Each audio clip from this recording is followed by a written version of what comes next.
কথায় আছে 16 সোমবার দেবাদিদেব মহাদেবের উদ্দেশ্যে উপবাস করলে ফল মিলতে পারে হাতে নাতে। কিন্তু কবে থেকে শুরু করতে পারেন এই 16 সোমবারের ব্রত? সেক্ষেত্রে শাস্ত্রে বলা হচ্ছে যে দ্বাদশ মাসের সব থেকে প্রিয় মাস হলো শ্রাবণ মাস।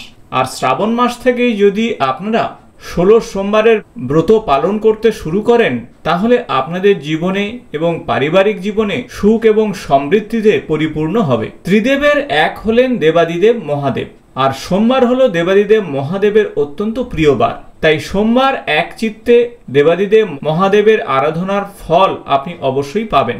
বিশ্বাস করা হয় যে প্রতি সোমবার উপবাস করলে এবং দেবাদিদেবের আরাধনা করলে তিনি প্রসন্ন হয়ে থাকেন। কিন্তু শ্রাবণ মাস হলো দেবাদিদেব মহাদেবের অত্যন্ত প্রিয় মাস। তাই এই মাসের প্রথম সোমবার থেকে যদি আপনারা সম্পূর্ণ নিষ্ঠা সহকারে পূজা অর্চনা করতে পারেন তাহলে অত্যন্ত শুভ ফল পাবেন।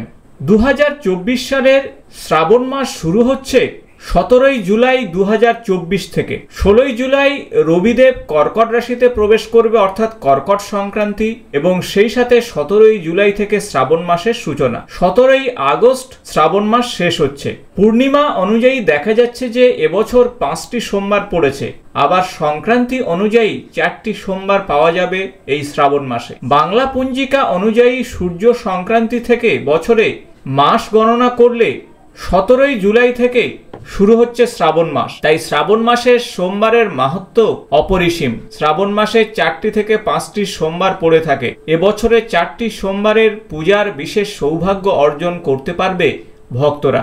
তাই আগামী 22 জুলাই 2024 শ্রাবণ মাসের প্রথম সোমবার, দ্বিতীয় সোমবার পড়ছে 29 জুলাই 2024 এবং তৃতীয় সোমবার পড়ছে 5 আগস্ট 2024 এবং শেষ তথা চতুর্থ সোমবার পড়ছে 12 আগস্ট 2024। আর ঠিক এভাবেই আপনারা পরপর 16টি সোমবার পালন করতে পারেন। সেক্ষেত্রে 19 আগস্ট, 26 আগস্ট, 2রা September, 9 September, 16 September, 23 September, 30 September, 7 October এবং 14 অক্টোবর, 21 অক্টোবর এবং 16 সোমবারের শেষ সোমবার হলো 28 অক্টোবর। 16 সোমবারের ব্রত পালনে দেবাদিদেব মহাদেবের কৃপায় আপনার মনের জোর বৃদ্ধি পাবে, কর্মক্ষেত্রে সফলতা আসবে এবং মনের মতো জীবন সঙ্গী বা সঙ্গিনী পাবেন।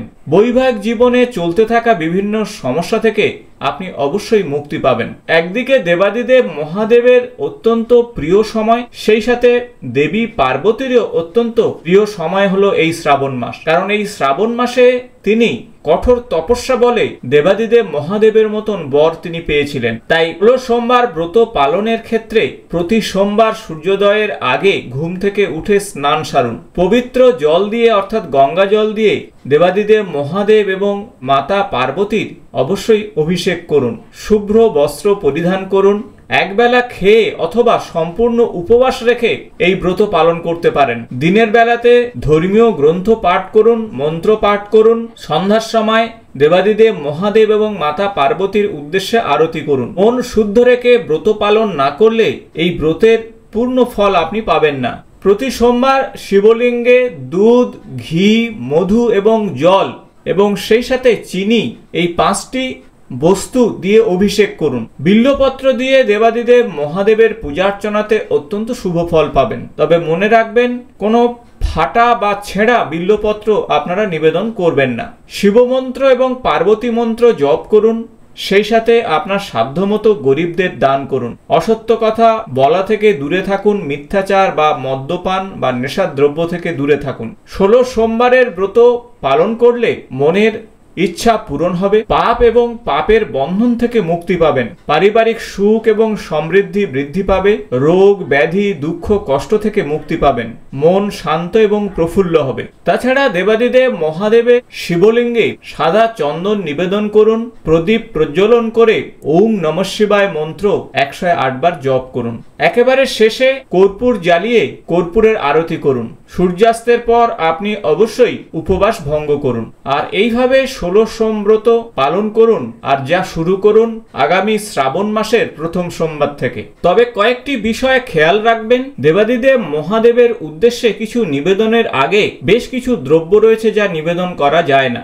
যেমন শঙ্খের জল শিবলিঙ্গে দেবেন না, শিবলিঙ্গে ভুলেও তুলসীপত্র নিবেদন করবেন না, শিবলিঙ্গে সিঁদুর বা আলতা নিবেদন করবেন না, তাছাড়া হলুদ নিবেদন করবেন না শিবলিঙ্গে। শিবলিঙ্গে জল মাটির যেদিকে গড়িয়ে যাচ্ছে সেই জল ডিঙিয়ে যাবেন না।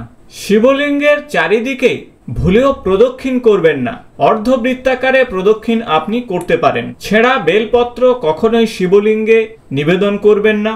স্টিল বা তামার পাত্রে শিবলিঙ্গে জলাভিষেক করবেন না, সেক্ষেত্রে কাঁসা বা পিতলের পাত্রে আপনারা জলাভিষেক করতে পারেন। যদি আপনি শ্রাবণ মাসের উপবাস করেন তাহলে উপবাসের সময় ভুলেও দুধ খাবেন না, কারণ শ্রাবণ মাসে যা আপনি দেবাদিদেব মহাদেবকে উৎসর্গ করবেন তা কখনোই খাবেন না। তাই শিবলিঙ্গে দুধ অভিষেক করলে তা খাওয়া অত্যন্ত অশুভ।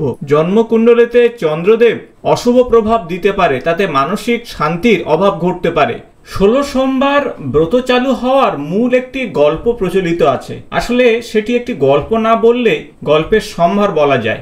একবার নাকি দেবাদিদেব মহাদেব পার্বতীকে নিয়ে ঘুরতে গেছেন মৃত্যুলোকে। সেখানে মৃত্যুপুরীর রাজা তার জন্য সুন্দর একটি প্রাসাদ বানিয়ে রেখেছিল এবং দেবাদিদেব মহাদেব এবং পার্বতী ওখানেই ছিলেন। একদিন পার্বতী বললেন তার পাশা খেলতে ইচ্ছে করছে। পাশা খেলার ব্যবস্থা করা হলো। সেই সময় সেখানে এসে উপস্থিত হলেন এক মন্দিরের পুরোহিত। পুরোহিতকে দেবী পার্বতী জিজ্ঞাসা করলেন কে জিতবে এই খেলায়। পুরোহিত কিছু না জিজ্ঞাসা করেই উত্তর দিলেন দেবাদিদেব মহাদেব জিতবেন, কিন্তু খেলার শেষে জিতলেন পার্বতী। তখন পার্বতী রেগে গিয়ে মিথ্যা বলার অপরাধে পুরোহিতকে কুষ্ঠ রোগী হওয়ার অভিশাপ দিলেন। অনেকদিন পর সেই মন্দিরে কিছু অপ্সরা এলেন আর পুরোহিতের এই অবস্থা দেখে এর কারণ জানতে চাইলেন। পুরোহিত সব বলায় অপ্সরা তাকে 16 সোমবারের ব্রত করতে বলেন। এই প্রথম একজন 16 সোমবারের ব্রত শুরু করলেন। ভোলানাথের আশীর্বাদে পুরোহিত সুস্থ হয়ে গেলেন। এই ঘটনা জেনে পার্বতী তো অবাক হয়ে গেলেন। তার দেওয়া অভিশাপ কিভাবে খণ্ডিত হলো তিনি পুরোহিতকে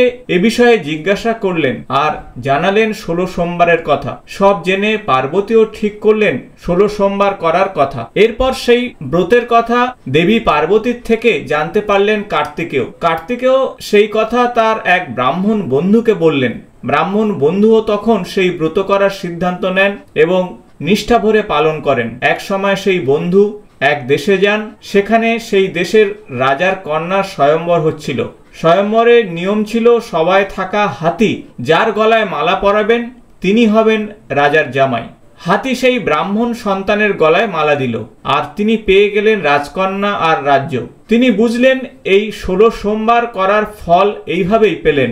এরপর ফুলসজ্জায় তার স্ত্রী তাকে যখন জিজ্ঞাসা করলেন যে কেন হাতি তাকেই মালা পরালো, তখন তিনি ওই ব্রতর কথা জানালেন। রাজকন্যাও তখন সেই ব্রত করা শুরু করলো এবং তার প্রভাবে তার একটি পুত্র সন্তান হলো। এইভাবেই ব্রত লোকের মুখ থেকে ঘুরতে ঘুরতে সবার দরজাতে পৌঁছালো। সকলে বিশ্বাস করলো যে এই ব্রত নিষ্ঠা সহকারে পালন করলে জীবনের সুখ সমৃদ্ধি এবং মনস্কামনা পূরণ হয়। আশা করব ভিডিওটি ইনফরমেটিভ হয়েছে। ভালো লাগলে বন্ধুদের সঙ্গে শেয়ার করবেন। নতুন কোনো জ্যোতিষ সংক্রান্ত ভিডিওতে আপনাদের সঙ্গে দেখা হবে। আজ এই পর্যন্ত। নমস্কার।